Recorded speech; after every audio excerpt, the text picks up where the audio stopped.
ಕೋತಿ ವಾಸಿಸ್ತಿತ್ತು. ಮಂಕು ತುಂಬಾನೇ ಕೆಟ್ಟದು. ಅದು ದಿನನಿತ್ಯ ಒಂದು ಮರದಿಂದ ಇನ್ನೊಂದು ಮರಕ್ಕೆ ಜಂಪ್ ಮಾಡ್ತಾ ಇರುತ್ತೆ. ಹಿಂಗೆ ಒಂದಿನ ಅದು ತುಂಬಾ ಸಂತೋಷದಿಂದ ಹಾಡಾಡ್ಕೋತಾ ಒಂದು ಮರದಿಂದ ಇನ್ನೊಂದು ಮರಕ್ಕೆ ಜಂಪ್ ಮಾಡ್ತಾ ಇರುತ್ತೆ. ಯಾರೇ ಕೂಗಾಡಲಿ ಊರೇ ಹೋರಾಡಲಿ ಮಂಕು ನಿನಗೆ ಸಮಸ್ಯೆ ಇಲ್ಲ, ತಿನ್ನೋಕೇನು ಭಂಗವಿಲ್ಲ, ಆಡೋಕಂತೂ ಅಡೆತಡೆನೇ ಇಲ್ಲ. ಆಗ ನದಿಯ ದಡದಲ್ಲಿ ಒಂದು ಕರಡಿ ಮಲ್ಕೊಂಡಿರೋದು ಕೋತಿಗೆ ಕಾಣಿಸುತ್ತೆ. ಮೋಲು ಕರಡಿ ಕಾಡಲ್ಲೇ ತುಂಬಾನೇ ಸೋಂಬೇರಿ. ಅದು ಯಾವಾಗ್ಲೂ ನಿದ್ದೆ ಮಾಡ್ತಿರುತ್ತೆ. ಓ, ಏನ್ ವಿಷಯ? ತುಂಬಾ ದಿನ ಆದ ನಂತರ ಮೋಲು ಕರಡಿ ನನ್ನ ಎದುರುಗಡೆ ಬಂದಿದೆ. ಇವನಿಗಂತೂ ಮಕ್ಕರ್ ಮಾಡ್ಲೇಬೇಕು. ಮಂಕು ಕೋತಿ ಸೈಲೆಂಟ್ ಆಗಿ ಹೋಗಿ ಅದರ ಕಿವಿಯಲ್ಲಿ ಚಿಕ್ಲಕ ಮಾಡುತ್ತೆ. ಮೋಲು ಕರಡಿ ನಿದ್ದೆ ಎದ್ದಿದ ತಕ್ಷಣ ಆ ಕೋತಿ ಒಂದು ದೊಡ್ಡ ಕಲ್ಲಿನ ಹಿಂದೆ ಹೋಗಿ ಬಚ್ಚಿಕೊಳ್ಳುತ್ತೆ. ಆರಾಮಾಗಿ ಮಲ್ಗೋಕ್ಕೂ ಯಾರು ಬಿಡಲ್ವಲ್ಲ ನನ್ನ. ಮೋಲು ಕರಡಿ ಆ ಕಡೆ ಈ ಕಡೆ ನೋಡಿ ಮತ್ತೆ ಮಲ್ಕೊಂಡ್ಬಿಡುತ್ತೆ. ಮಂಕು ಕೋತಿ ಮತ್ತೆ ಇನ್ನೊಂದ್ಸಾರಿ ಬಂದು ಅದರ ಕಿವಿಯಲ್ಲಿ ಚಿಕ್ಲಕ ಮಾಡುತ್ತೆ. ಮೋಲು ಕರಡಿ ಮತ್ತೆ ಭಯದಿಂದ ಎದ್ದೊಳುತ್ತೆ. ಯಾರು ಯಾರು ಯಾರಿಲ್ಲಿ? ನಾನೆಲ್ಲಿದ್ದೇನೆ, ಹಿಂದೆ ನೋಡು. ಮಂಕು ಕೋತಿ ಕಲ್ಲಿನ ಹಿಂದೆ ಇರುವ ಗಿಡಗಳನ್ನು ಅಲ್ಲಾಡಿಸುತ್ತೆ. ಮೋಲು ಕರಡಿ ಹಿಂದ್ಗಡೆ ತಿರುಗಿ ನೋಡುತ್ತೆ. ಯಾಕ್ ನಂಗೆ ಏನು ಕಾಣ್ತಾನೆ ಇಲ್ಲ? ಕರಡಿ ಸರಿಯಾಗಿ ನೋಡಿಲ್ಲೇ. ಮಂಕು ಕೋತಿ ಬಾಲು ಕರಡಿಯ ಮುಂದೆ ಒಂದು ಕಲ್ಲನ್ನು ಎಸೆಯುತ್ತೆ. ಮೋಲು ಕರಡಿ ಅಣ್ಣ ಎದ್ಬಿಡ್ತಾನ. ಆಗ ಮಂಕು ಕೋತಿ ಮರದ ಮೇಲೆ ಕೊಂಬನ್ನು ಅಲ್ಲಾಡಿಸ್ತಾ ಹೀಗನ್ನುತ್ತೆ. ಅರೆ ಕರಡಿ ನೋಡಿಲ್ಲೇ, ನಾನಂತೂ ನಿನ್ ಮೇಲ್ ಕುತ್ಕೊಂಡಿದ್ದೀನಿ. ಯಾರು ನೀನು? ಮತ್ತೆ ಒಂದ್ ಪ್ಲೇಸ್ ಇಂದ ಮತ್ತೊಂದ್ ಪ್ಲೇಸಿಗೆ ಹೇಗೆ ಹೋಗ್ತಿದ್ಯಾ ನೀನ್ ಅಷ್ಟ್ ಬೇಗ? ನಾನಿಲ್ಲಿನ ಭೂತ, ಮತ್ತೆ ಈ ಕೆರೆ ನಂದು. ಭೂತನ? ಇನ್ನೊಂದ್ಸರಿ ನೀನ್ ನಾನು ಇಲ್ಲಿ ನೋಡಿದ್ರೆ ಅಷ್ಟೇನೆ ನನಗೆ ತುಂಬಾ ಕೋಪ ಬಂದಿದೆ. ನಿನ್ನ ಹಾಗೆ ನುಂಗ್ಬಿಡ್ತೀನಿ ನಾನು. ಅಯ್ಯೋ ಕ್ಷಮಿಸ್ಬಿಡಿ, ನನ್ನನ್ನು ಬಿಟ್ಬಿಡಿ. ಅಯ್ಯೋ ಬಿಟ್ಬಿಡಿ. ಅಯ್ಯೋ ನಂಗೆ ಗೊತ್ತಿರ್ಲಿಲ್ಲ ಇದ್ ನಿಮ್ ಕೆರೆ ಅಂತ. ಇಲ್ಲ ಅಂದ್ರೆ ನಾನು ಇಲ್ಲಿಗೆ ಬರ್ತಾನೆ ಇರ್ಲಿಲ್ಲ. ಇನ್ನಂತೂ ಬರೋದೇ ಇಲ್ಲ. ಮೋಲು ಕರಡಿ ತುಂಬಾನೇ ಭಯ ಪಟ್ಬಿಡುತ್ತೆ. ಅದು ನಡುತ್ತಾ ಇರುತ್ತೆ. ಮಂಕು ಕೋತಿ ಆ ಮಜಾ ತಗೋತಾ ಇರುತ್ತೆ. ಆಗ ಒಂದು ಏಡಿ ಕೋತಿಯ ಬಾಲವನ್ನು ಕಚ್ಬಿಡುತ್ತೆ. ಆಗ ಆ ಕೋತಿ ಕಿರ್ಚುತ್ತಾ ಆ ಕಲ್ಲಿನ ಹಿಂದೆಯಿಂದ ಆಚೆ ಬರುತ್ತೆ. ಅಯ್ಯೋ, ನನ್ನ ಬಾಲ ಹೋಯ್ತು. ಅಯ್ಯೋ ಅಯ್ಯೋ ಅಯ್ಯೋ. ಆಗ ಮೋಲು ಕರಡಿ ಕೋತಿನ ನೋಡ್ಬಿಡುತ್ತೆ. ಮಂಕು ನೀನಾ? ನಾನೇನ್ ಬಿಡಲ್ಲ. ನನಗ್ ಭೂತಾಗಿ ಎದುರಿಸ್ತೀಯಾ? ಈ ಸರಿ ಅಂತೂ ನಾನು ಸರಿಯಾಗಿ ಸಿಕ್ಬಿಟ್ಟಿದ್ದೀನಿ. ಈ ಕರಡಿ ಹತ್ರ ನಾನ್ ಸಿಕ್ಬಿದ್ರೆ ನನ್ ಕತೆ ಮುಗೀತು. ಆಗ ಮೋಲು ಕರಡಿ ಕೋಪದಿಂದ ಮಂಕು ಕೋತಿಯ ಬಳಿ ಹೋಗುತ್ತೆ. ಮಂಕು ಕೋತಿ ಅಲ್ಲಿಂದ ಓಡೋಗೋದಕ್ಕೆ ಪ್ರಯತ್ನ ಪಡುತ್ತೆ. ಆದ್ರೆ ಹಿಂದ್ಗಡೆ ನದಿ ಇರುವ ಕಾರಣದಿಂದ ಎಲ್ಲೂ ಹೋಗಕ್ಕಾಗಿಲ್ಲ. ಆಗ ಮಂಕು ಕೋತಿಯ ಬೆಸ್ಟ್ ಫ್ರೆಂಡ್ ಮಿಂಕು ಮೊಲ ಅಲ್ಲಿಗೆ ಬರುತ್ತೆ. ಅದು ಹಿಂಪಾದ ಸ್ವರದಲ್ಲಿ ಫ್ಲೂಟ್ ಅನ್ನು ಊದುತ್ತೆ. ಆ ಹಿಂಪಾದ ಸ್ವರವನ್ನು ಕೇಳಿ ಮೋಳು ಕರಡಿಗೆ ನಿದ್ದೆ ಬಂದ್ಬಿಡುತ್ತೆ. ಮತ್ತೆ ಅದು ಅಲ್ಲೇ ನಿದ್ದೆ ಮಾಡ್ಬಿಡುತ್ತೆ.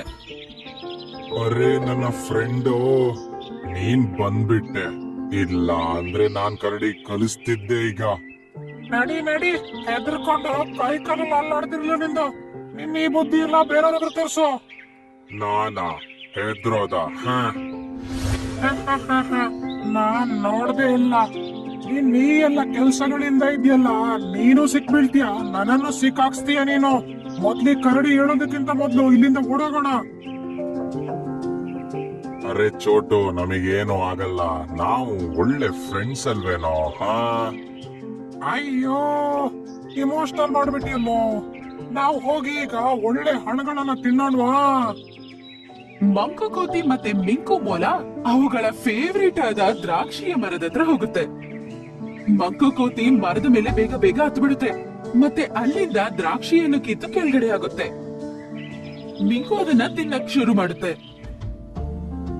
ಮಂಕು ಕೋತಿ ಅದೇ ಮರದ ಮೇಲೆ ಉಲ್ಟಾ ಮಲ್ಕೊಂಡು ತಿಂತಿರುತ್ತೆ.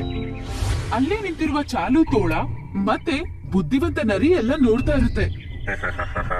ನಾನ್ ಕೇಳಿದ್ದೀನಿ ಮಂಗನ ತಲೆಯ ಬ್ರೈನ್ ತಿಂದ್ರೆ ಚೆನ್ನಾಗಿರುತ್ತಂತೆ, ಹೌದಾ? ಮತ್ತೆ ಮಂಕುನಂತ ಸೂಪರ್ ಆಗಿರೋ ತಲೆ ಓಡಿಸೋ ಮಂಗ ಆಗಿದ್ರೆ ಇನ್ನು ರುಚಿಯಾಗಿರುತ್ತಂತೆ. ಆದ್ರೆ ಈ ಮೊಲ ಮತ್ತೆ ಮಂಗದ ಫ್ರೆಂಡ್ಶಿಪ್ ಇದೆಯಲ್ಲ, ತುಂಬಾ ಒಳ್ಳೇದಿದೆ. ಅದ್ರಿಂದಾನೇ ಅವರು ಒಟ್ಟಿಗೆ ಇರೋದು. ಯಾಕಂದ್ರೆ ಇವರು ನಮ್ಮನಿನ ನೋಡಿಲ್ಲ. ಒಂದ್ಸರಿ ನಾವ್ ಈ ಮಂಗನ ಹತ್ರ ಮಾತಾಡಿದ್ರೆ ಮುಗೀತು ಮತ್ತೆಲ್ಲ ಕತೆ. ಹಾ ಹಾ, ಸರಿ ಹೇಳಿದ್ಯಾ ನೀನು. ಮತ್ತೆ ಅವರಿಬ್ಬರ ದೃಷ್ಟಿ ಅಲ್ಲೇ ಇರುವ ಕೋತಿ ಮತ್ತೆ ಮೊಳದ ಮೇಲೆ ಇತ್ತು. ಇದು ಗೊತ್ತಿಲ್ಲದೆ ಇರುವ ಮಿಂಕು ಮೊಳ ಮತ್ತೆ ಕೋತಿ ಆರಾಮಾಗಿ ತಿಂತಾ ಇತ್ತು. ಆಗ ತೋಳ ಅದರ ಧ್ವನಿಯನ್ನು ಬದಲಾಯಿಸಿ ಹೆಲ್ಪ್ ಮಾಡಿ ಅಂತ ಕಿರ್ಚುತ್ತೆ. ಕಾಪಾಡಿ ಕಾಪಾಡಿ, ಯಾರಾದ್ರೂ ನನ್ನನ್ನ ಕಾಪಾಡಿ. ಯಾರು ಸಮಸ್ಯೆಯಲ್ಲಿದ್ದಾರೆ ಅನ್ಸುತ್ತೆ. ನಾವು ಅವರಿಗೆ ಹೆಲ್ಪ್ ಮಾಡ್ಬೇಕು. ಮಂಕು ಕೋತಿ ಬೇಗ ಬೇಗ ಒಂದ್ ಮರದಿಂದ ಇನ್ನೊಂದ್ ಮರಕ್ಕೆ ಜಂಪ್ ಮಾಡ್ತಾ ಹೋಗ್ಬಿಡುತ್ತೆ. ಆದ್ರೆ ಮಿಂಕು ತೋಳ ಆಗ ಮರದ ಕೆಳಗಡೆ ಇರುವ ತೋಳದ ಕಾಲಿನ ಪ್ರಿಂಟ್ಸ್ ಅನ್ನು ನೋಡುತ್ತೆ. ಆಗ ಅದು ಅರ್ಥ ಮಾಡ್ಕೊಳ್ಳುತ್ತೆ ಇದೇನೋ ನಾಟಕ ಅಂತ. ಇದು ಯಾರ್ದೋ ಪ್ಲಾನ್ ನಮ್ಮನ್ನ ಹಿಡಿಯಕ್ಕೆ. ಇದನ್ ಮಂಕುಗೆ ನಾನು ಹೇಳ್ಬೇಕೀಗ. ಮಂಕು ಕೋತಿ ಎಗರ್ಕೊಂಡ್ ಮುಂದೆ ಹೋಗಿದ ತಕ್ಷಣ ಮರದ ಕೊಂಬು ಹೊಡೆದೋಗುತ್ತೆ. ಆಗದು ಕೆಸರಿನಲ್ಲಿ ಹೋಗಿ ಬಿದ್ಬಿಡುತ್ತೆ. ಈಗ ಈ ಮಂಗ ಬಂತು ನಮ್ಮ ಹತ್ರ. ಈಗ ನಾವಿದನ್ನ ಆರಾಮಾಗಿ ತಿಂದು ಆರಾಮ್ ಮಾಡೋಣ. ಓ, ಇದು ನಿಮ್ಮ ಪ್ಲಾನ್? ಚಾಲು ತೋಳ ಮತ್ತೆ ಬುದ್ಧಿವಂತ ನರಿ ಅದನ್ನ ಅಟ್ಯಾಕ್ ಮಾಡೋದಕ್ಕೆ ಹೋಗುತ್ತೆ. ಆಗ ಹಿಂದೆಯಿಂದ ಸಿಂಹ ಗರ್ಜನೆ ಶಬ್ದ ಅವ್ರಿಗೆ ಕೇಳಿಸುತ್ತೆ. ಅರೆಯೋ ಮಂಕು, ಇವರಿಬ್ರು ನಿನ್ನ ಹಿಡಿಯಕ್ ರೆಡಿ ಆಗಿದ್ರು. ಈಗಂತೂ ಸಿಂಹರಾಜ ಬಂದು ನಿನ್ನ ಹಿಡಿಯುತ್ತೆ. ಅರೆ ಓಡು, ಇಲ್ಲ ಅಂದ್ರೆ ಸಿಂಹ ಬಂದು ನಮ್ಮನ್ ಮುಗಿಸುತ್ತೆ. ಹಾ, ಬೇಗ ಓಡು. ಆಗ ಒಂದು ಮರದ ಹಿಂದೆಯಿಂದ ಮಿಂಕು ಆಚೆ ಬರುತ್ತೆ. ಓಹೋ, ಆ ಸಿಂಹ ನೀನಾ?